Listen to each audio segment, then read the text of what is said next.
Alhamdulillahilladzi an'amana bi ni'matil imani wal islam. Allahumma sholli ala sayyidina Muhammadin wa ala alihi wa sahbihi ajmain, amma ba'du. Warga salam yang dirahmati oleh Allah Subhanahu wa taala, tanpa kita sadari banyak perkara-perkara yang kita lakukan padahal hal tersebut salah di bulan Ramadan. Yang pertama, orang-orang yang melewati waktu syahur atau bahkan mengawalinya. Apa yang dimaksud mengawalinya? Di mana tidak sedikit orang-orang melakukan syahur di saat tengah malam, dikarenakan dengan alasan agar waktu tidurnya tidak terkurangi atau bahkan tidak terganggu sama sekali. Padahal Rasulullah SAW telah menjelaskan bahwasanya waktu sahur merupakan 1/6 akhir malam. Rasulullah SAW juga bersabda, "Baqihu bil iftar wa akhiru bis sahur." Awalilah waktu iftar atau berbuka dan akhirilah waktu sahur. Karena pada waktu sahur yang diakhiri terdapat berkah-berkah atau terdapat hikmah yang dapat kita ambil. Yang pertama, waktu sahur yang dekat dengan sholat sehingga kita tidak malas-malasan untuk melaksanakan sholat. Yang kedua, agar kita dapat menahan rasa lapar lebih lama sehingga kita berbuka dengan baik dan tidak berbuka di pertengahan jalan. Yang ketiga, agar kita tidak tertidur di antara waktu sahur dan sholat sehingga kita kebablasan untuk melaksanakan sholat. Selain itu, jangan pernah melewatkan waktu sahur karena sesungguhnya pada waktu sahur itu terdapat berkah-berkah. Yang kedua, hanya melakukan makan dan minum dan tidak melakukan perkara-perkara yang lain pada waktu sahur. Banyak orang yang hanya mengisi waktu sahurnya untuk makan dan minum saja. Mereka terbangun, langsung melaksanakan makan tanpa mereka sadari dengan mereka melakukan makan dan minum tidak mendapatkan berkah yang ada pada sahur. Sedangkan alangkah baiknya jika saat sahur kita bangun lebih awal dan melakukan sholat-sholat sunnah sebelumnya. Seperti sholat sunnah malam, sholat sunnah tahajud, sholat sunnah taubat, dan lain sebagainya. Dan meminta ampunan kepada Allah Subhanahu wa taala serta melakukan sedekah subuh. Allah Subhanahu wa taala berfirman dalam surat Az-Zariyat ayat 18 yang berbunyi, yang artinya, dan pada akhir malam mereka memohon ampunan kepada Allah Subhanahu wa taala. Karena sudah jelas-jelas bahwasanya pada saat syahur Allah Subhanahu wa taala tidak bukan dan tidak lain akan mengabulkan doa-doa kita serta meningkatkan pahala-pahala kita daripada kita melaksanakan hal-hal yang batil atau bahkan kita malah tidur dan memilih melakukan perkara-perkara yang buruk. Marilah kita melakukan perkara-perkara yang baik saat sahur. Ketiga, mengakhiri berbuka puasa dan tidak memanfaatkan waktu yang ada pada saat berbuka. Banyak orang-orang yang tidak tahu bahwasanya pada saat berbuka ada berkah-berkah di dalamnya serta ada kebaikan-kebaikan yang dapat kita lakukan.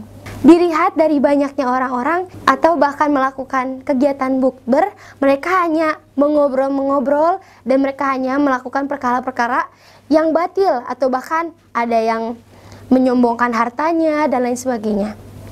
Padahal sudah dijelaskan bahwasanya pada saat berbuka puasa terdapat sunnah-sunnah yang dapat kita lakukan, yang mana dengan sunnah tersebut dapat membawa kita kepada kebaikan serta memberikan pahala-pahala yang sangat berlipat ganda.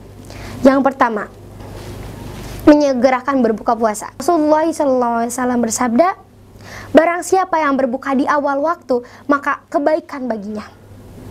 Yang kedua, berbuka dengan kurma. Rasulullah SAW bersabda, berbukalah dengan kurma karena kurma adalah berkah. Dan apabila tidak ada kurma, maka berbukalah dengan air. Yang ketiga, berdoa ketika berbuka puasa. Rasulullah SAW selalu berdoa ketika berbuka puasa yang berbunyi, dahabal azoma'u wa batalatil uruku wa thabatal ajrun insyaallah. Ketiga, alangkah baiknya jika kita berdoa secara umum atau takala umum untuk orang-orang ataupun kaum muslimin dan muslimat. Yang keempat, orang yang ketika ia berpuasa tapi tidak melaksanakan sholat fardu atau bahkan mengabaikan atau melalaikan sunnah-sunnah yang dianjurkan pada bulan Ramadan.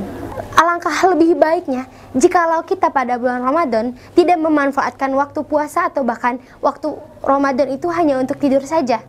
melainkan pada bulan Ramadan juga. Nah, pahala-pahala terus ditingkatkan. Alangkah baiknya kita melakukan perkara yang baik daripada harus bermalas-malasan. Yang terakhir yakni bermalas-malasan saat berbulan puasa serta menggunakan waktunya hanya untuk tidur. Banyak orang-orang yang bermalas-malasan saat ia berpuasa karena dengan alasan lemas dan tidak kuat untuk mengerjakan sesuatu. Padahal pada bulan puasa itu produktivitas kita harus ditingkatkan, bukannya menurun. Atau bahkan kegiatan-kegiatan yang kita lakukan harus lebih banyak daripada bulan sebelumnya. Apalagi jika kegiatan yang kita laksanakan dilandaskan karena Allah Subhanahu wa Ta'ala, maka apapun yang kita lakukan, bahkan langkah menuju pekerjaan tersebut akan menjadi pahala. Selain itu, tidak apa-apa atau bahkan tidak dilarang untuk melakukan tidur pada bulan puasa.